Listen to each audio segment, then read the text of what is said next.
Welcome, everyone. Hi. Gina, I think you're kicking us off, aren't you? I think so. I think I could do that. I wanted to say Happy Women's History Month to everyone, and ask folks to put a woman in the digital inclusion or digital equity space who inspires you in the chat.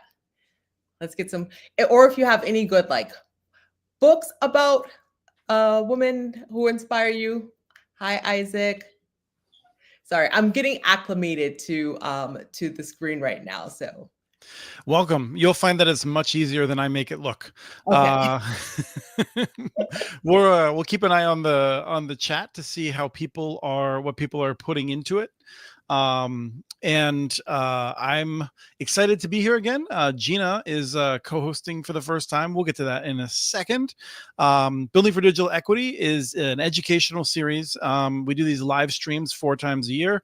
And then we also have a periodic podcast that is aimed to inform and debate digital equity, digital inclusion efforts, as we're trying to make sure that everyone's connected, everyone can take advantage of the internet, that everyone has the tools to succeed in the digital era.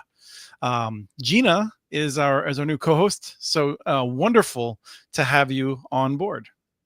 Thank you for having me, Chris. I'm really excited to be your co-host today. Hopefully you'll invite me back for the next one. After today, we'll see how it goes. My name is Gina Cooper Benjamin. I'm the Deputy Director of the National Digital Inclusion Alliance, or NDIA. I'm located in Boston, Massachusetts. I'm really excited to be here for the first time as a co-host. Just to give you a little bit of background about NDIA, in case you don't know us, NDIA advances digital equity by supporting community programs and equipping policymakers to act. The way that we do that is we provide spaces and opportunities for our community of over 2,000 affiliates now to come together in fellowship and learning and education and fun. And we learn from each other. We have really great conversations. We have really robust listserv. We have an annual conference at Inclusion. What we do with all that learning is we build tools and resources that we provide on our website. You can download them, access them. We just ask you to give us credit for anything you borrow from us. And then we also take what we learn and we do fun things like talk to policymakers and we educate them. Amy Huffman is here and she'll talk a little bit more about that later. We talk a lot about digital equity and digital inclusion. We believe that everyone should have what they need to be able to safely participate in the digital world in a way that is most meaningful for them. To get there, we advocate, we provide tools and resources on low-cost internet, strong device ecosystems with low-cost options, digital skills training, and technical support. Essentially, we talk a lot about technology and digital access while centering humans and human experiences in the process. Someone from my team, I'm sure, or someone backstage will pop a link to the NDIA website in the chat for folks who want to learn more about NDIA. I'm really excited to welcome our guest today. Sorry, Gina. I was just going to say, I forgot to do something, which was to tell people who I am. I'm Chris Mitchell with the Institute for Local Self-Reliance. No, it's not your fault. I was supposed to do it before I introduced you. The Institute for Local Self-Reliance is we're a small nonprofit. We work nationally on a variety of issues, really focused on making sure that communities have local economic power and political power, which is just a fancy way of saying we think people should have a meaningful ability to chart their own course in life while also hopefully respecting the rights of other people. And I also wanted to say that this series is made possible by Utopia Fiber. Utopia Fiber, located mostly in Utah, but also partnering with other communities in other states now to help them connect people. It is the largest open access fiber network in the nation, and they've done really impressive work. And so we're deeply thankful for them for making this series possible. So with that, I think I've checked the boxes that I'm supposed to check. You did. And I actually noticed that you didn't introduce yourself, but I was just like, I got to roll with the flow right now. This is my first time. I'm not trying to stir any pots right now. So, okay, next time I'll be like, Chris, can you introduce yourself? I'm learning as I go. Yeah. So, my team knows to just tell me what to do. I take it well. Okay. So we have a really exciting agenda today. So we're going to start with an icebreaker led by Kyla Williams-Tate. She'll share more about the collaborative community that she started and share her poetic artistry with us. After that, we'll hear from my team member and friend, Amy Huffman, and the brilliant Elisa Valentine, who will give us some policy updates and strategies on how to take action in our current political environments. They'll be followed by one of my hometown heroes, Virginia Benzen, who will talk to us about a bill that she and others in Massachusetts are working on to bring affordable internet to residents. We're trying to start a movement among all the states here. Then we'll close out with a keynote from Doctors Revati Prasad and Colin Rhinesmith, and they will discuss their research around the human infrastructure of broadband. I'm sorry. I'm just going to step on you, apparently. No, it's okay. Keep going. I'm so excited. I love these folks, and in particular, our keynotes. Really excited because Revati had worked with us in the past and is going on to do really wonderful things. We wanted to, before we dive into that exciting thing, though, there's one last bit of homework, which is that the chat is in the past. Gina and I live in the future. So as I'm saying these words, you're going to hear them like 15 seconds later. And so when we ask you to put stuff in the chat, we're going to try to be able to respond to that. If you are listening to this and watching it on like LinkedIn or Facebook or somewhere else, cool. But the best way to participate is YouTube Live, the YouTube page for National Digital Inclusion Alliance. And so that's going to be the easiest place to participate, be part of the chat. And I also wanted to say that net inclusion, I think people will still sign up, right? So for sure. I'm going to do a plug at the end, but I'm going to do one right now too, since you are prompting me to do it.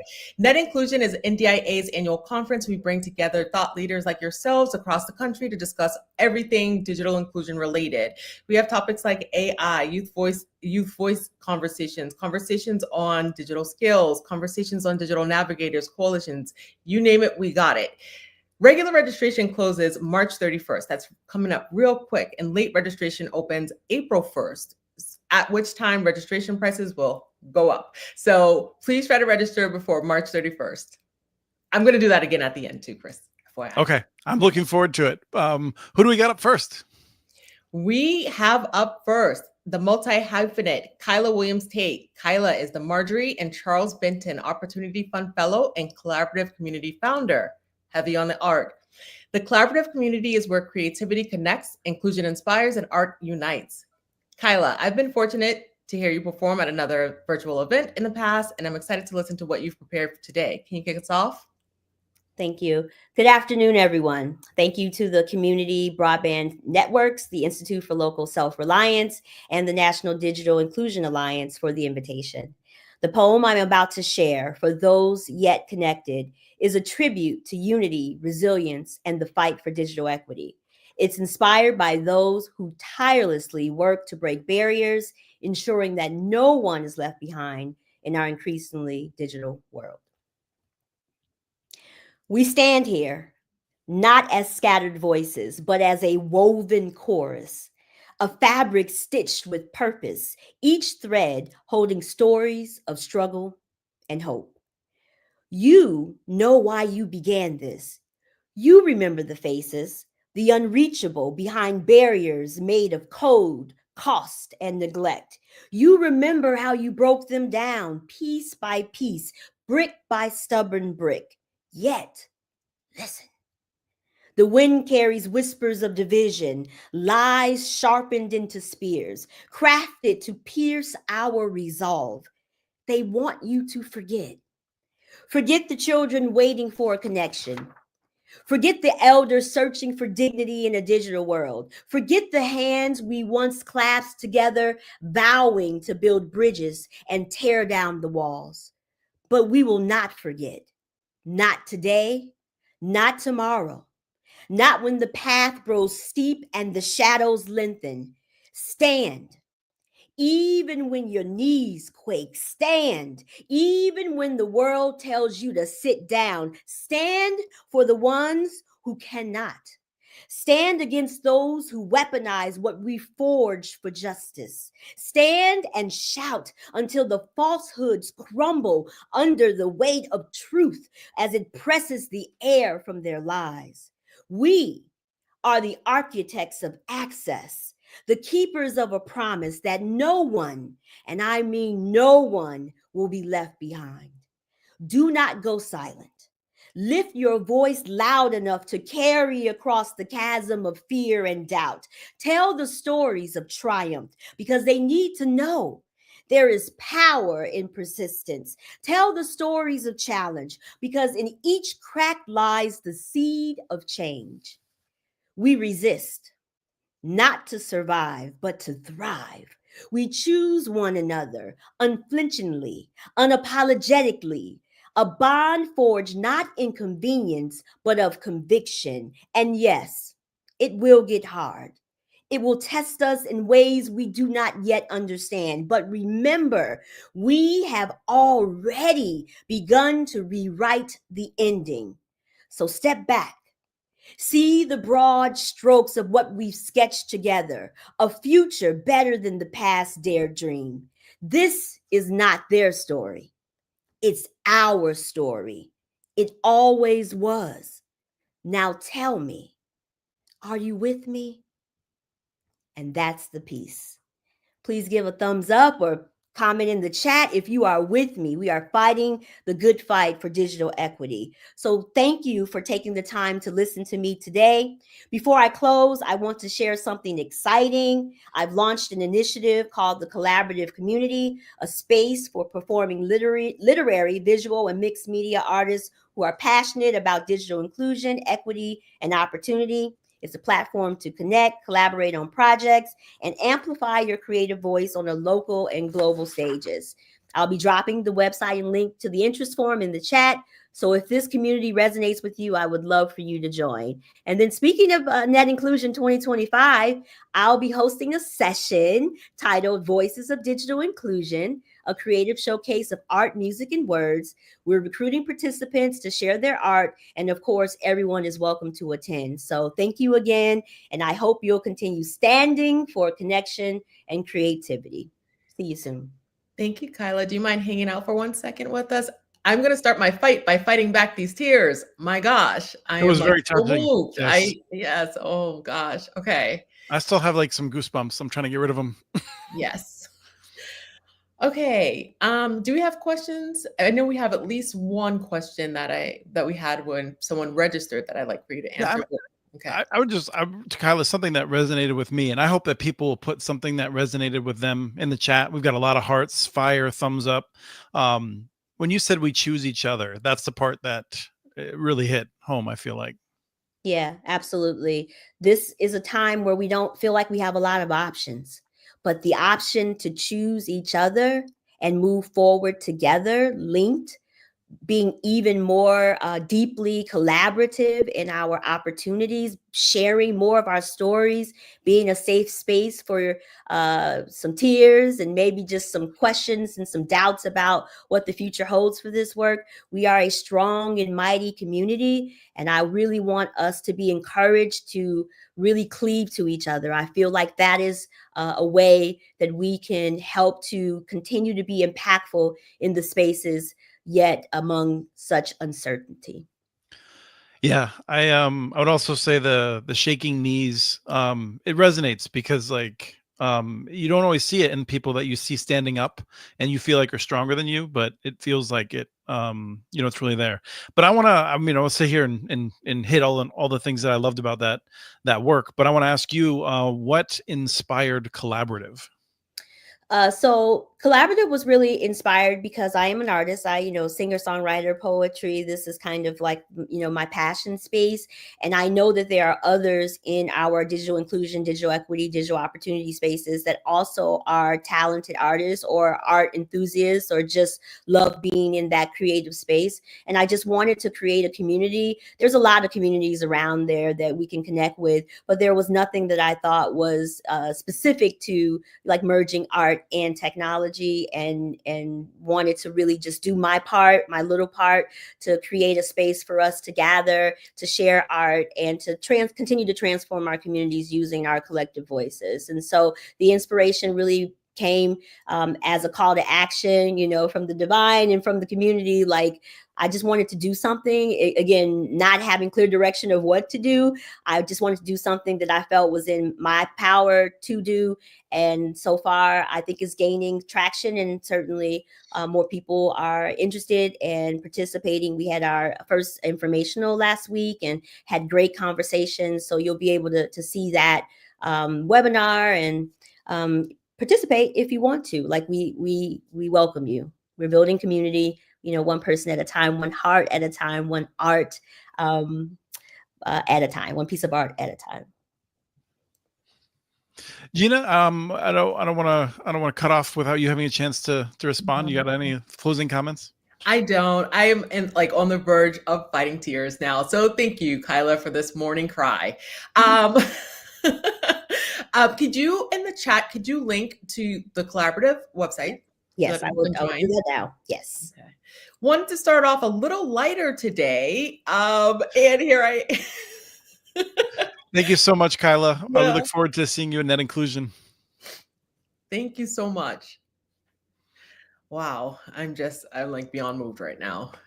Okay, we're going to move on to our next guest. So our next guest is Amy, a proud North Carolinian and NDIA's policy director. Who is not thrilled about having to follow Kyla. Are you serious? Like, I have to follow that? I know. Tears, like everything. It's so hard. I know. But so inspiring.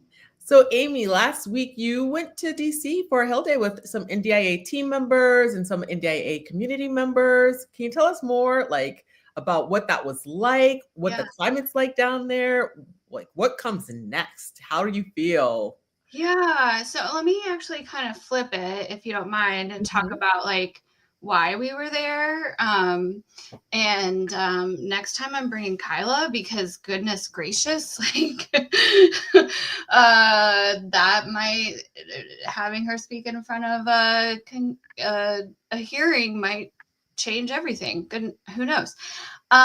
So we were there to talk about the Digital Equity Act programs, which, as I think everyone that's probably tuning in understand, are at risk because of the name, right? Digital equity has a word in it that is not in vogue, or as some people say, has a branding problem, right? And the funds are at risk also because they're not all obligated. So just like a quick reminder, there's basically two pots of funds. There were grants that went to states for creating robust digital equity or digital opportunity plans. And then states and territories receive funding to go implement those plans. And then there's a bucket of funds, and that's called, those were called the capacity grants. And then there's a bucket of funds that go out to individual organizations across the country called competitive grants. As of December 2024, all the states and I believe territories, although let me not say that because I don't remember, all the states had their capacity grants. And on the competitive grant side, at the first of the year-ish, a little bit before January 20th, NTI recommended for award 65 projects out of the competitive grant program. And there's about a third of the funds left in that like bucket of funds that they made available this round that are still not spoken for, are not allocated, not recommended for award. And I'm using the word recommended for award because that means that those grants are not finalized. Okay. 61 out of the 65, so that means only 4 grants out of that 65 are obligated and have a signed contract. The other 61 do not. And then there's another third of the funds that are still yet to be allocated. And then if I go back to the states for a second, while I said they already have their money, technically they really only have 60% of it. There will be 2 more tranches or 2 more buckets coming down the road. So about 40% of the capacity funds are still not allocated. that's a future, like it, and will be done in the future. So all that to say, it's a lot of detail, but there's a lot that can happen to all of these funds, and that makes them at risk. And we, collectively as a community, all believe that these funds are necessary, needed, and support the great work that you do. And so we're working really diligently to make sure that Congress is aware of that.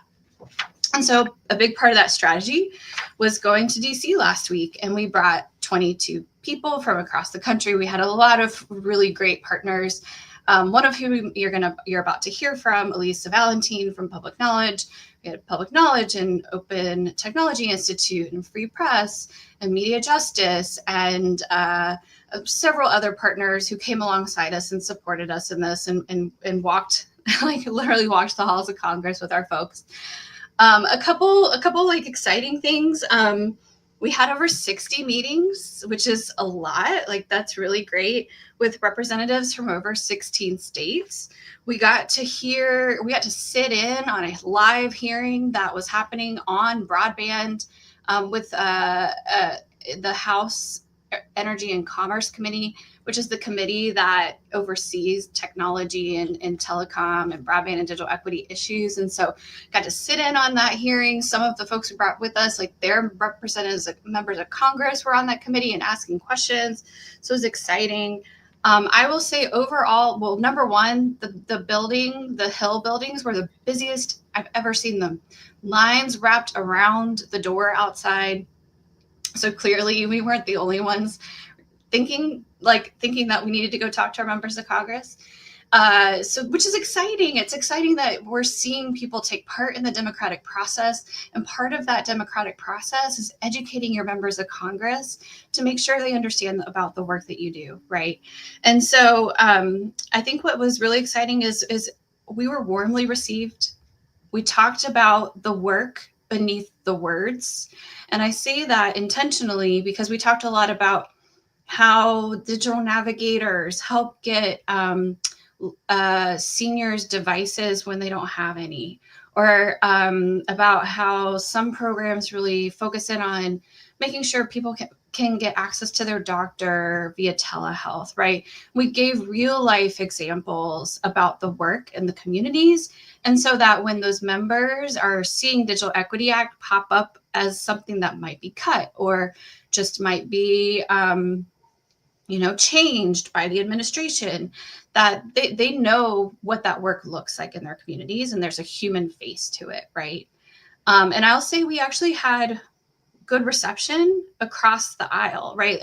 From both parties. And so I left, number one, just so thankful and so inspired by our 2,000 affiliates. Like you all are, and anyone else who does digital inclusion work are just so amazing. Like I am so inspired by Kyla's poem because I get the opportunity to choose you, and we at NDI, we choose you. And so I was so inspired by getting to spend time with our affiliates. I was also inspired to continue this because I learned along the way that education's half the battle. Making sure that we voice what these programs are and how important they are. People listen. And that's really exciting. So I'll stop there. I think there might be questions. I hope I didn't go over my time. Oh, so we actually had to end the show. We didn't want to tell you. No one's here anymore. Okay, got it.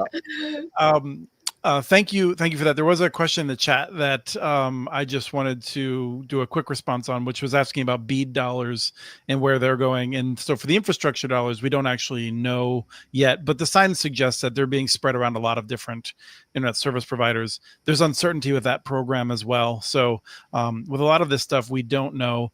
Amy, I don't know if you heard anything about the likely nomination or the nomination confirmation hearing about Ariel Roth, but she's been nominated to run NTIA, and I think many of us suspect that we can't get an answer on some of this stuff until she is confirmed and NTIA has an agency head. I think that's right. Yeah, we were hearing it might be as soon as this week, but it has not happened this week. So we'll see hopefully soon, because I think you're right, Chris. We won't know until there's someone in there leading the work on how a lot of this will shake out. Okay. Gina, do you have any questions, or should we go to the prepared one? Well, I was just going to go to the prepared one. Go for it. Okay. So Amy, someone submitted a question as part of the registration process about some of the terminology. So you hit the nail on the head. You said there's a branding problem, right? We know that. The words diversity, equity, and inclusion are words that a lot of people hesitate to say. I do not hesitate to say them because I don't have to. But when people do have to hesitate to say those words, what is your guidance for what you're seeing across the country and how people get the point across? We all have the same goal here. It's not like we have different goals just because we're using different words. How are you suggesting to people you could still get your point across and maybe hear some alternatives too? Yeah, I think it is focusing on the words beneath the work, the work beneath the words. Oh, goodness, I got it backwards. Like what the work actually looks like. And it's really communications 101, advocacy 101. You speak to the audience you're talking to. So you find what it is they care about. If it's workforce, you talk about workforce and how your work impacts jobs in your community. If it's healthcare, which is a big topic right now, how telehealth makes sure that veterans can talk to their doctors at the VA, right? Or if it's older adults, how making sure that cybersecurity training is available to them to protect them from scams online. So it's talking about the work, which, frankly, like we need to do anyways. Half the time when I talk to people about digital equity, they're like, what's that? So like, I always have to explain it. So now we're just getting a little bit sharper with how and quicker on our feet of what resonates with folks.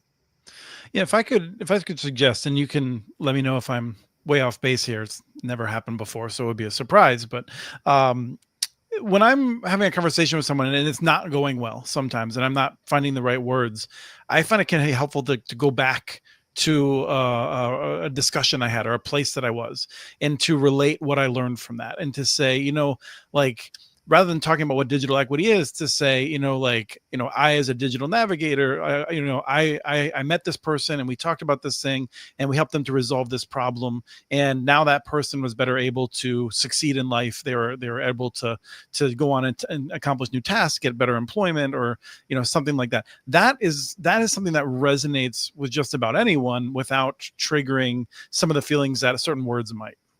That's exactly right, Chris. That's absolutely right. The story is about the people and why it matters. That's what we need to fall back on.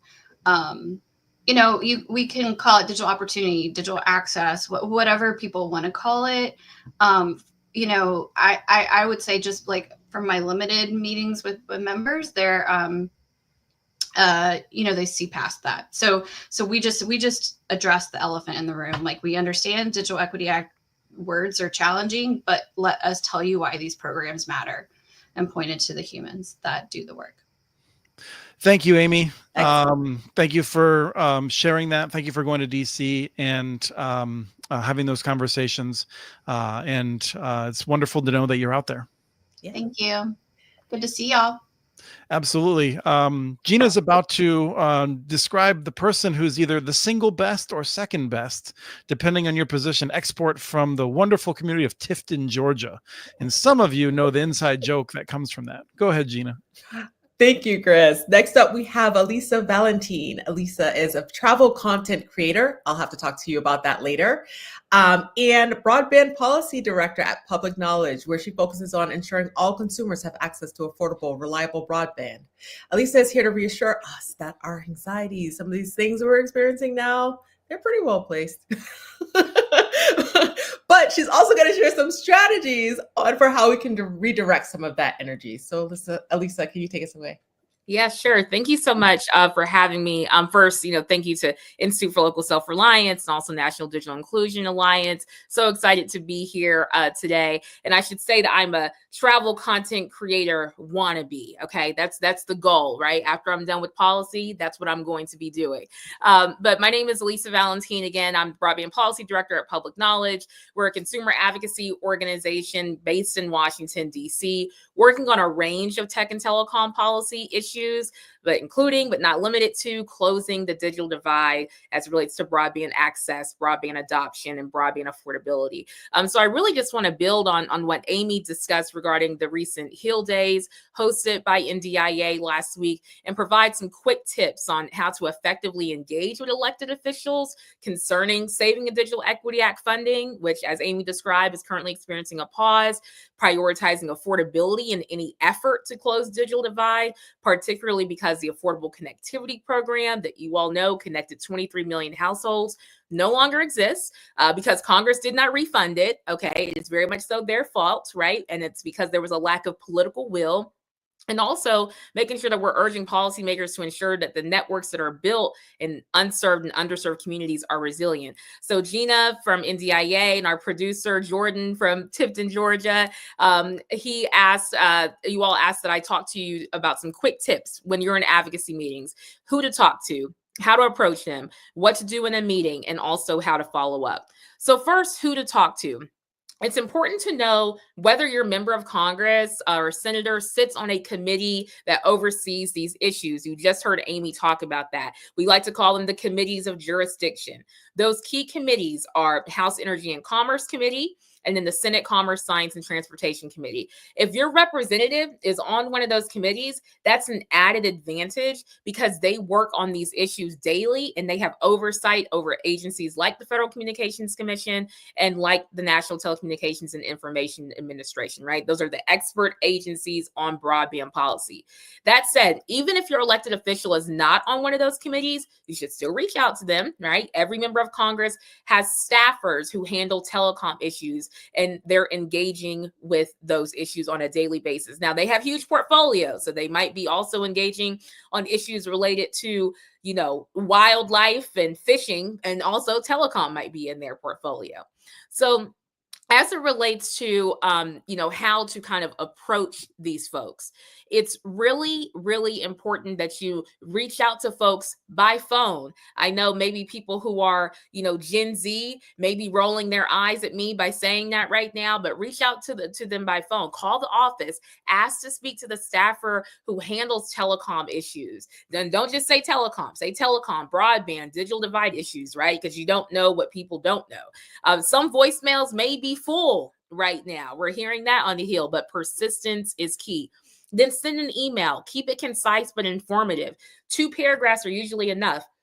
Describe who you are, your organization, what you represent. And then we also love links and attachments, right, with relevant information. When you're contacting these staffers, you might say, I'd like to speak with you about broadband affordability and adoption. Our state or district is set to receive however $1 million in Digital Equity Act funding. My organization has been recommended for this funding, right? You might say, since the Affordable Connectivity Program lapsed a year ago, my community members right now are struggling to afford broadband. I'd like to discuss potential solutions to ensure that they are connected. Then you set up a time to speak with them. Moving on to the meeting portion. When you're in a meeting, make your direct ask at the beginning. Start by introducing yourself, explaining why you're there, and clearly stating what you're asking for. Then expand on the issue. Describe the real-world consequences of not securing this funding. You might say something like, let me explain why we'll be impacted if there's no clarity about the next steps. Let me explain to you how my business or my community will suffer if this funding disappears, right? And as you just heard folks discuss, true impact stories are really powerful. If you can share a personal story that illustrates the stakes, that is really helpful. You might say, there's a senior in my community named Miss Wanda. She's on a fixed income and was thrilled about the Affordable Connectivity program because it allowed her to stay connected, but now it's gone and she's forced to make impossible choices, right? At the end of the day, this is about promises made and promises kept, right? Policymakers need to act. What moves people, as you just heard Amy describe, people hearing about the economic impacts, right? How communities and businesses are impacted. You guys know efficiency is a hot word right now. So having you all describe that broadband can help make government more efficient, right? How does it alleviate the time tax of people traveling, waiting, and submitting paperwork by hand? I think also kind of the intersection of artificial intelligence and global competition, right? In order for us to benefit economically from the AI revolution, people have to be connected to broadband. They have to have the skills needed to participate in this revolution. Again, personal stories and also key demographics. We want to hear about seniors, rural communities, low income families, parents with kids, business owners. How are they being impacted? Why? Because everyone knows a senior, right? Everyone knows someone who owns a business, a parent, a child, right? Everyone has a grandparent or an elderly neighbor. Just make it relatable. That's what moves decision makers to act. And then also, take notes during the meeting and follow up strategically. While you're in the meeting, pay attention to what resonates most with the policymakers or staffers. Take notes on the questions they ask. And let me say, it is okay if you do not know the answers on the spot. That's what this community is for, right? When you follow up, be clear and direct about your ask. Remember, people process information differently. Some may retain more information from a conversation, while others need a direct email. Either way, your goal is to eliminate any confusion, right? And from my experience, when I've worked in policymakers' offices, at the FCC, I do not like leaving meetings when I'm like, what was the ask here, right? So make sure that you're clear and upfront. And then lastly, maintain the relationship. Invite them to your events. Bring policymakers to your community. Acknowledge their presence when they're there, right? And then lastly, collaborate and share information with this community. Ask folks what they're hearing. Does this align with what you've been told? Who is the best messenger to move forward on this? That is why coalitions matter. I hope this is helpful. I know the NDIA and ILSR have great advocacy resources, but if anyone has any questions for me, my email is simply elisa@publicknowledge.org. Thank you so much. Thank you, Elisa. And Public Knowledge, wonderful organization. I'm so glad that you're there, making it even stronger. There's time for a question or two, and I'm trying to figure out which one. And what I settled on, because I would like to ask you so many, is I'm assuming that an argument that you should make to a Democratic staffer is probably different than one you'd make to a more Republican one.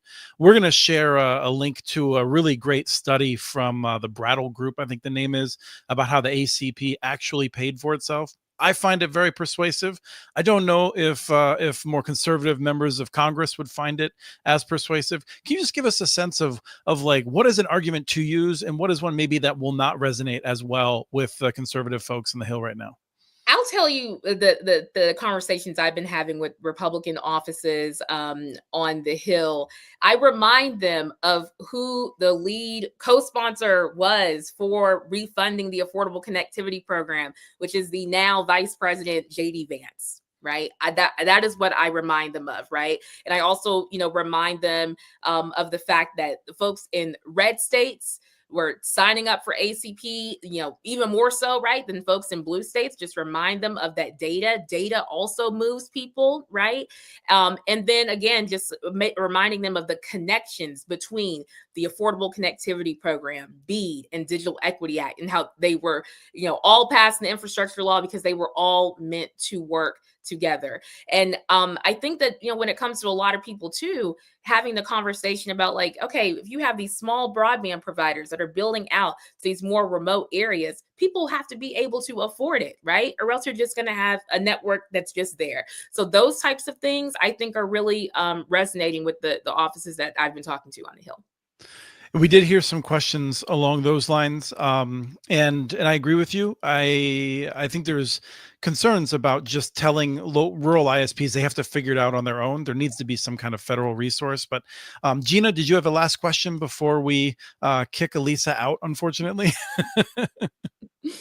Yeah, so there is a question that was submitted with another person who registered. I like when people submit questions when they register, so I want to kind of try to get to some of them.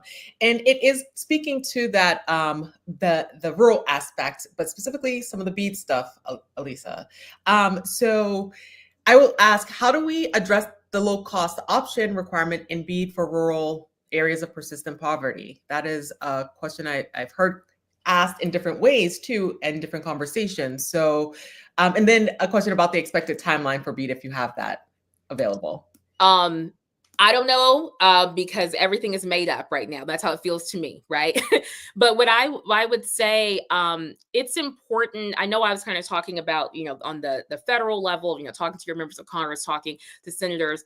I would also say it's really important that you talk with the folks in states, because there are actions that states can take to make sure that broadband is affordable as well. And so that's also what I would definitely recommend, because I think it's really going to take, all the tools in the toolkit to make sure that folks are able to have affordable broadband. So I think making sure that we revive the Affordable Connectivity Program through Universal Service Fund reform, making sure that we protect the BEAD program.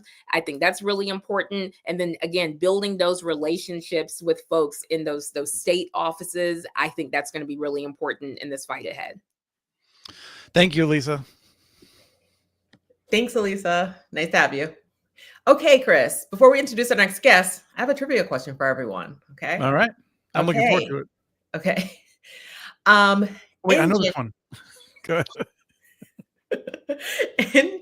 In January, a New York law began requiring large ISPs to offer a $15 per month plan for qualifying low income households. That's a mouthful. Sorry. It's also on the screen. Select all of the states that have introduced similar legislation.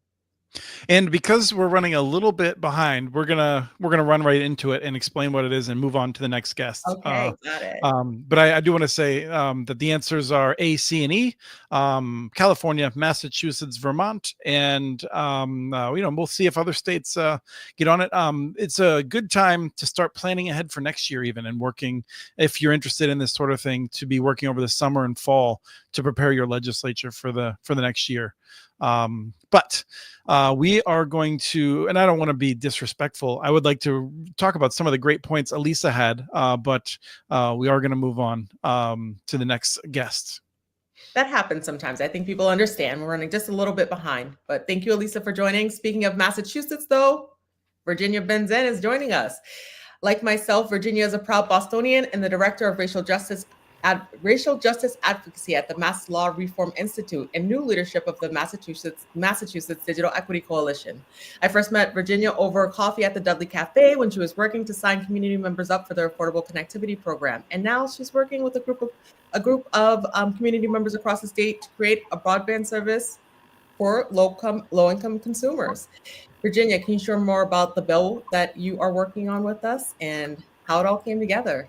Sure. And first, I want to say, Kyla, I'm with you. I've been so inspired today. And so thank you for having me be a part of today.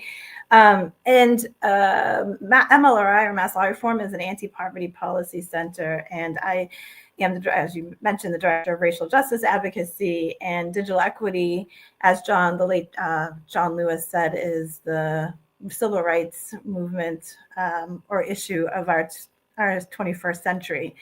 And so in Massachusetts, we wanted to follow, we are a well-connected state. So about 98% of our state has the infrastructure to access the internet, but we have seen that cost remains the biggest barrier for people to get connected. So about 10% of our households are still not connected to the internet. 50% of the people we surveyed said that the reason for that was the cost. We talked about the Affordable Connectivity Program. We had over 370,000 households in Massachusetts benefiting from that program. That's about 14% of our households. And in some areas, that was 1 in 4 households. So it was a very important and useful program in Massachusetts. And again, it's not the digital divide with those who cannot get connected or have the infrastructure. It was really the infrastructure is in place and we needed something to address affordability. So following the New York Affordable Internet Act, Massachusetts has, has introduced a bill called the Broadband Internet Access Service for Low-Income Consumers. Senator Pavel Payano and Representative Rita Mendez filed it in both the Massachusetts House and Senate legislature. It's now before the Joint Committee on Telecommunications, Utilities, and Energy. And similar to that, to the New York bill, it requires internet service providers to offer a flat rate, low-cost internet plan for qualifying low-income consumers.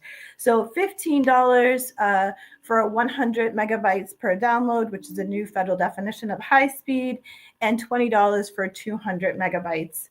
There is a waiver for those internet service providers that come through municipal organizations, and the flat rate includes taxes and fees.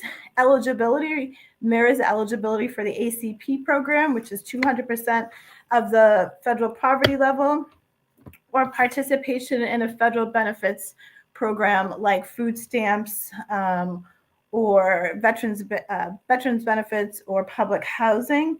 And so we're hopefully to join the New York movement. I can share the flyer so you can take it down. I can share the flyer with folks, and also share a link if you'd like to get more information about it. It imposes a $1,000 fine for ISPs who fail to comply. It requires them to promote and advertise their bill. This plan and provides a review of the speed and the prices frequently. And so what we're seeing, as we all know, internet is no longer a luxury, but as for one instance, as the federal staff gets reduced, the ability for people to walk into an office is going to be significantly impacted, right? So you're not going to be able to go into your local Social Security office. You're not going to be able to walk into your local Department of Transitional Assistance office, and you'll have to either use the phone, which we know thousands of phone calls are being dropped by these agencies every day because they can't handle capacity. And so what they're doing is really pushing everybody to the internet. And so once we do that, we have to make sure that people have access to the internet, and we need to make sure that it is high speed and reliable, because we need people to be able to meaningfully participate in society. We need people to meaningfully participate for economic mobility. We know that 90% of jobs now require some digital equity skills. And so this bill right now is, it's the beginning of our legislature session. We have a 2-year cycle. It started in January. The bill this week went into the Joint Committee on Telecommunications, Utilities, and Energy. And so we're just wanted to spread word that this bill is available, and we'd love for people to join, just if you want to hear more updates about the bill, or have any questions, or would like some more information, and we'd love feedback. The language really mirrors a lot of what we saw in New York, but we're open to making it better.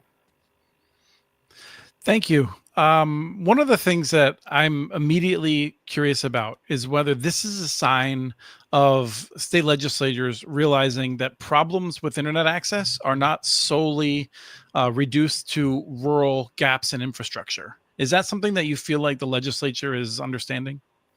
Yeah, I think in most states, when we talk about the digital divide, it's often rural versus urban. And in a place like Massachusetts, where really the biggest divide is in our urban areas and having access to high-speed internet and reliable ones.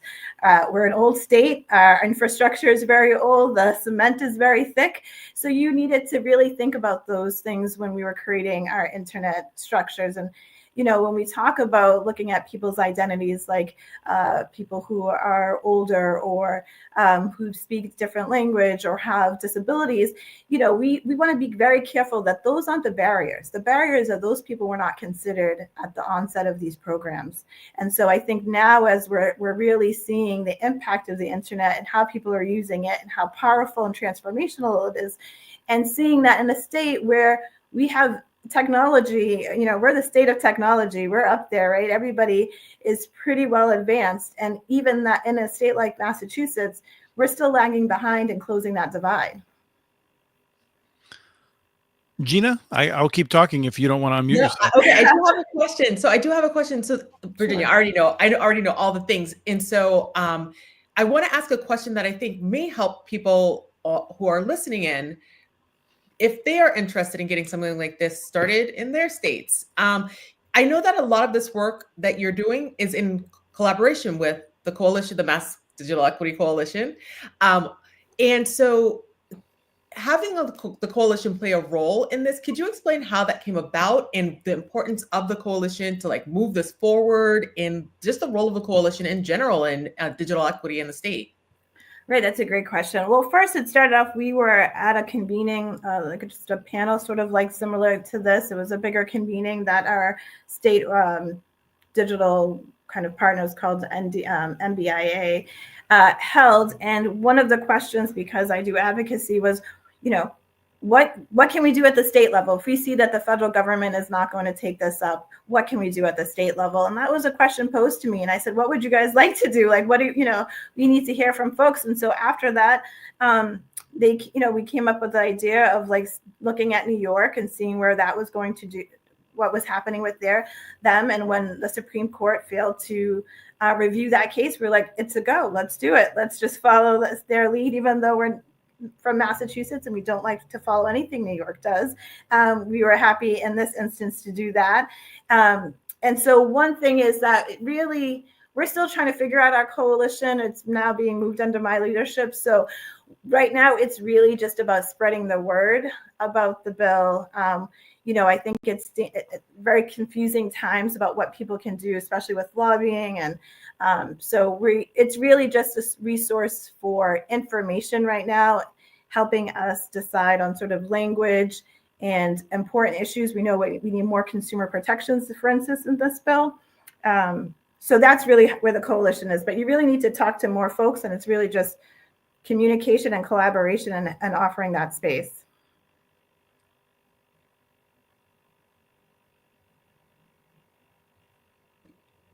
I did it. The cardinal sin. I did it. Thank you, Virginia. You're welcome. Thank you for having me. We have an impromptu trivia question. The trivia question is, do we have time for a trivia question? The answer is no. So we're moving ahead. Want to make sure that Revati and Colin have plenty of time to be talking about their keynote. And by way of introduction, Gina, is there anything you want to add before I roll into the introduction? No, just that I love both of our keynotes. So I'm really excited to hear about their research. Yes. So both of our keynoters are people that have done really impressive work. Revati Prasad, Vice President of Programs at Benton Institute for Broadband and Society, soon to be the Executive Director. Congratulations. Soon to be in charge of everything. Also had been with us, and we held her back as long as we could on behalf of Comcast and the others. But now she's out in the world. We also have Colin Rinesmith, who co-wrote this paper, visiting associate professor at the School of Information Scientists at the University of Illinois, which is in Urbana-Champaign. Welcome, Colin. Thanks for having me. So we are going to ask you to talk about the human infrastructure of the internets and the human infrastructure of broadband. Actually, Revati and I have talked about it a bit behind the scenes, so I have a little bit of a preview. But what we want to know is, how can we support the digital inclusion field and really sustain this work over the long term? So Gina and I are going to go back. I'm waiting for a milkshake to show up at my door, and then we'll be back to ask some questions of you in about 10 minutes. Well, that's not fair. What's not fair? Not fair, but it's... That was delicious. All over the slides. You can't. Well, I'm not sure if you can. If you have a button there that says next slide, then you can click it. Otherwise, you have to tell Jordan to click it. All right. Jordan, I'm going to rely on you. Thank you, Chris and Gina and Jordan, for being the magic behind the scenes. We're very excited to be presenting this work that's been cooking for a while. I'm going to do some scene setting for the project and go through the first half of the research, and then I'll be handing off to my co-author and collaborator for this project, Dr. Colin Rhinesmith. This was a very collaborative project. Colin and I get to be up here and take our bow and be here for our close-up. But we worked with NDIA and ALA. We worked with researchers who wrote the case studies and a ton of experts in the field who we locked in various Zoom rooms for long stretches of time. The why Chris already alluded to. The goal of this work has been sustainability, the sustainability of the critical digital support that so many of you likely provide. Support also that I think we all know will be needed beyond the life of this current Digital Equity Act. COVID, as we know, brought a ton of attention to how necessary this work was, but we wanted to think about what will happen after the current federal investment has ended, if it begins. Okay, next slide. First thing I should talk about is really the term itself. What do we mean by infrastructure, and what do we mean by the human part? The definition that has always strongly resonated with me is Brian Larkin's, the objects that create the grounds upon which other objects operate, and when they do so in a network. So this is your classic example is roads. They allow for the movements of goods and people, and they interconnect. We're arguing that the work of connecting people to devices or broadband services or skills is the undergirding that allows a digital economy and digital society to flourish and benefit us all. So direct digital support.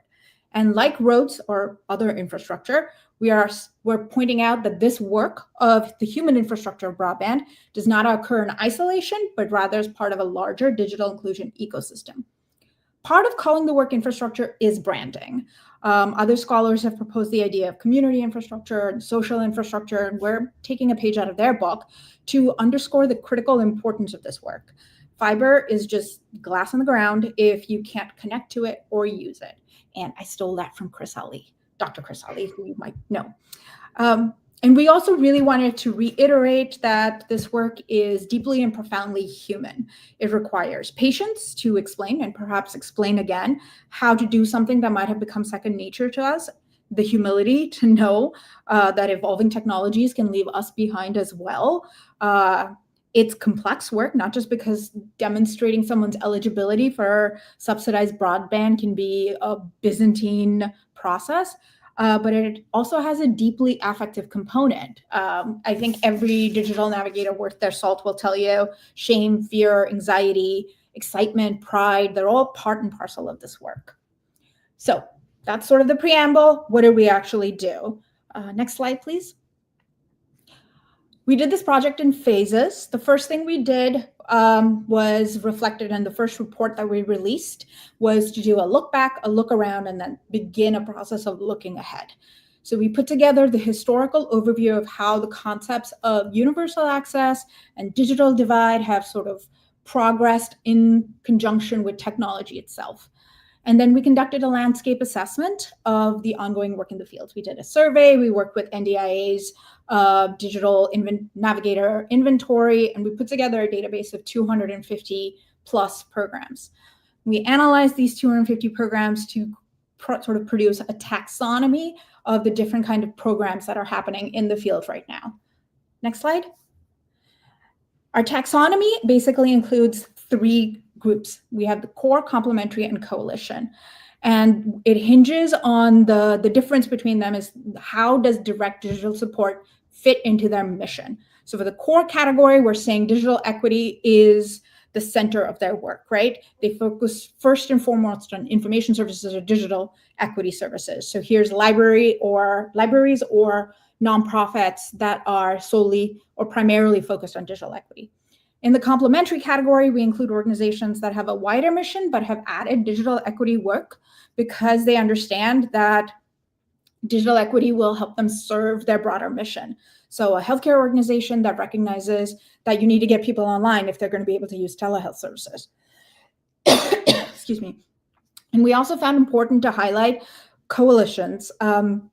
Now, the individual organizations in a coalition may be core or complementary, but together they are addressing digital equity.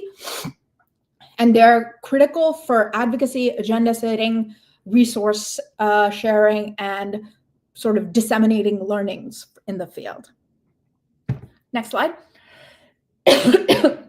While the survey was about establishing the breadth of the field and sort of the diversity of programs happening, we then conducted about a dozen case studies, we conducted a dozen case studies across all 3 program types to sort of delve into sort of the distinct ways in which they operate and what their comparative advantages are. In the interest of time, I'm just going to skip to the next slide. Once we had gotten this far, we started combining experts in 3 groups according to the services provided. So device access and maintenance, free and affordable service, and digital skills. And basically we locked them up and we asked them questions about what is working, so we could see emerging best practices, and then what is needed. And we took that, what is needed, to a group of policy entrepreneurs to ask them, okay, this is what the field understands about what is happening, what is good, what is working, and what is needed. Help us make it happen. Help us create a policy and sustainability infrastructure that can make it actionable and sustainable. And for that, I'm going to pass this on to Colin. Thank you so much, Revati. And next slide, please. So as Revati mentioned, I think one of the wonderful things about this project is it really draws upon the incredible expertise of this field. Many of the people who are on this call, others who hopefully are watching, but all of the work happening in communities across the country, essentially making this case that we will need people and organizations that help connect others to the internet, because the existing digital divide is largely an artifact of entrenched economic and racial disparities, because new technologies will emerge, causing our devices and skills to become outdated, and as our lives become ever more digitized in the ways that you've heard in this call, I think, today. Next slide, please. And so the framework, if you download the report and you take a look, we were able to synthesize all of the wonderful advice and feedback from the policy entrepreneurs that we heard from across these 2 different areas. Essentially, there was a set of recommendations that were focused on what we call systems-focused change, so broader change at the sort of, well, we'll talk about that in a second, but essentially focused on policy and funding. And then another set of recommendations focused on what can we do in the field as practitioners, as people working in the space, to help people connect to devices, help people connect to broadband and digital literacy skills. And so that had to do with building the constituency as well as building the capacity of the field itself. And the next slide, please. So just a couple of examples of what we mean by systems-focused work. Here we see ensuring a supportive policy environment that builds on existing wins and establishes incentives and oversight for future progress. So this includes 2 things in particular here. We have, so creating a national or a state level permanent affordable broadband benefit, as we've heard, and a fantastic example from Virginia and the incredible work building on the work in New York State. But also, as well as, hopefully at some point we will also have another federal broadband benefit. We know that it is one of the largest barriers, but also empowering state offices to conduct ongoing oversight as well. And then another area, as you can see here, is developing innovative approaches to financing this work. So creating mechanisms within state budgets to provide local digital inclusion funds, but also integrating, and this is where the sort of complementary focus of our project is really thinking about not only the core organizations like public libraries that do this work, but integrating direct digital support funding into housing programs, telehealth, workforce development. So thinking of the broad sort of area that we can involve creative approaches to financing. But also there's a role for place-based philanthropy. We saw this throughout the pandemic, incredible place-based philanthropic efforts responded to COVID, but also thinking about ways that we can continue to leverage these incredible local investments. But also employing market-based mechanisms like, I believe, CDFIs, I think, community development, financing for e-commerce revenue, and also easing administrative burdens on small organizations. Next slide, please. And so just a couple examples here as we begin to wrap up our presentation, focused on sort of the field focus side of this work. And really, what do we mean by building a constituency? One of the things that's great about this community, ISR is doing incredible work, the National Digital Inclusion Alliance, building a broad constituency of diverse stakeholders from the business community, the financial institutions, and others that represent our most vulnerable populations in our communities. And we can continue this work. And I think through the great examples that we've heard on this call about how to engage, really everyone in this work, because the problem is so massive. But also building capacity among organizations and local governments to do this work better. Workforce development, of course, is always an incredible area that we need to continue to develop a people pipeline in this work, but also developing and disseminating and institutionalizing best practices, toolkits, the sort of work that we can do on the ground to help organizations do this work, but of course also the research to show the evidence that is needed in the data to really help make the case, as Elisa was talking about, that really helps to demonstrate the impact of this work. And last slide, please. So really at the end of our report, we are making a call to really recommend that we act local. Really at the end of the day, acting locally and engaging right now, not waiting until say the end of a particular program, but really thinking about how right now, and I think again, you've heard wonderful examples on this call, how we can all work together to move this work forward on multiple levels. So thank you so much for having us. And yeah, it's great to be here. Awesome. Thank you both. I have read the report and enjoy it. And actually, I want to uplift two things that I just heard you say as you were presenting too. So building a broad constituency, that's some of the work that NDIA does, is building our affiliate base, but also there are other places that I think, if you should join NDIA for sure, but also locally, where are places that people plug in? So I know like a lot of library systems sometimes have things going on. Where are places that people can plug in? I mean, I could keep going. I know like there are coalitions. I know there are anchor institutions. I saw you had building Black Churches for Digital Equity, which is one of my favorite programs. I know that that's an anchor in Black communities. So where are other places that folks can plug in? Well, I'll jump in quickly, and then Revati, if you wanted to follow up. So yes, absolutely. I think what are the local trusted places in your community? And also you can plug in by starting yourself. You can start a coalition. If you care about these issues, you can look to other people who are involved in this work, whether it's public libraries, schools, other places that are helping people get connected to the internet, learning digital literacy skills. But you yourself, even if there isn't anything started, you can start something just by beginning to have these conversations with people who are doing the work. Revati. I know, I think you covered it. I'm sensitive of the time, so I want to try to get to as many questions as we can. No, I need more time to come up with a good question. So Gina's got some locked and loaded, I'm sure. I do have another one. Well, let me go to you in a second, Gina. I did want to say that for people that are particularly curious about the role of anchor institutions, I saw in the chat that someone in the group had not been familiar with Shelby, the schools, hospitals, schools, healthcare, library, broadband association. They're wonderful. And if anyone else is not familiar, they've long talked about a to and through strategy dealing with anchor institutions. So highly recommended. But Gina, let's hear your other question. Oh, you are muted. Ha! It happened to two of us. It's my first day. You don't have an excuse. This one is more specific. So when I think but it's connected to to the anchor institutions and to local organizations doing this work. So digital navigators, we know, are a very important part of communities and a very important part of that human infrastructure piece, right? How can we bolster, so a question that came in is, how can we bolster the increasing need for community-based digital navigation? Yeah, absolutely. So, part of what we did in the project was try to like identify the core complementary and coalition model is to sort of underline where specifically complementary organizations, so organizations that do other things, have added digital navigation services to their portfolio.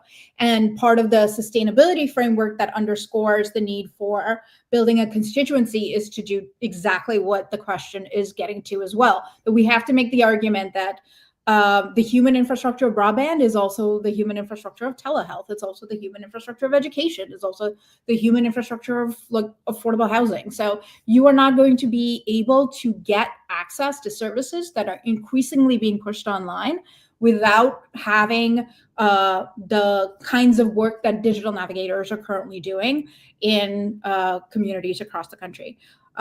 Speaking of anchor institutions, I guess I'll also talk a little bit about for one of the case studies we did for the project was about the North Carolina community college system.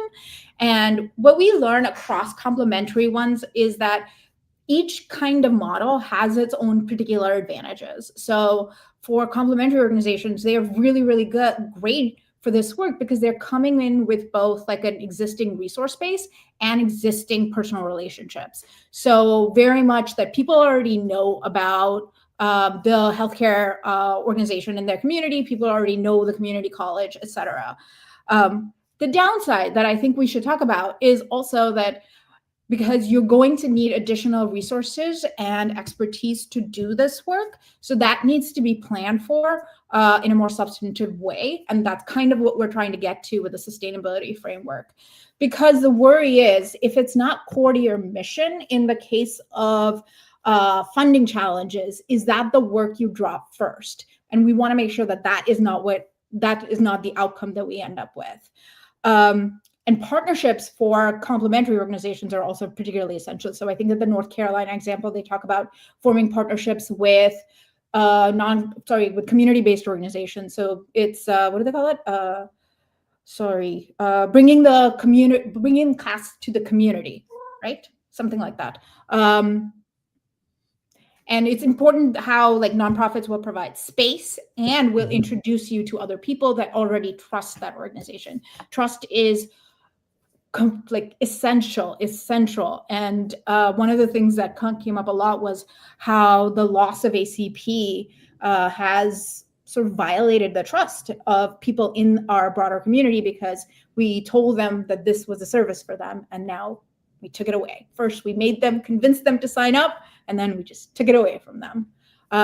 So that's kind of our goal with the sustainability framework is to think long-term and for this infrastructure to be robust and resilient.